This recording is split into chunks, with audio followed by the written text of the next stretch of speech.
Fear makes us do irrational things, or it makes us completely stand still. Either way, fear can transform the way we do things, and it doesn't represent who we really are. One day, fear had taken over my life, and I was lying on the floor with a belt tightly wrapped around my neck. One buckle, next buckle, I started to gasp for air, when all of a sudden, a loud knock came across the door. It startled me and it shocked me, and there I was, on the floor with a belt around my neck, and kind of came to my senses. I loosened the belt and went to the door and found one of my friends from church. She had this concerned look on her face, and she just said, "Honey, what is going on? God told me to come and to come right away."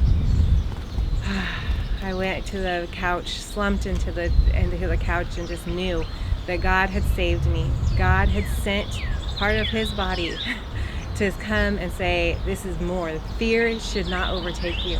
I began to share with her what was going on, share what I had been doing lying on the floor with a belt tightly wrapped around my neck. And at that moment, God began to show me how important the body of Christ is. What had happened at that moment? Why was I lying on the floor with a belt around my neck? Well, the day before, I had found out my husband of my youth, when I was in my mid-20s, he had left me for somebody else. And it was a horrific season. I completely unaware. I didn't have a clue what was going on. And it shocked me, and fear overtook me. And I began to act in ways that I shouldn't have been acting. But fear had grabbed me. Later, I will share more in detail of how God had transformed my fear into confidence and excitement for my future. But today, I just wanted to encourage you. There are people in this season that are floundering. There are people that have allowed fear to transform the way they think, the way they act, or their immobility.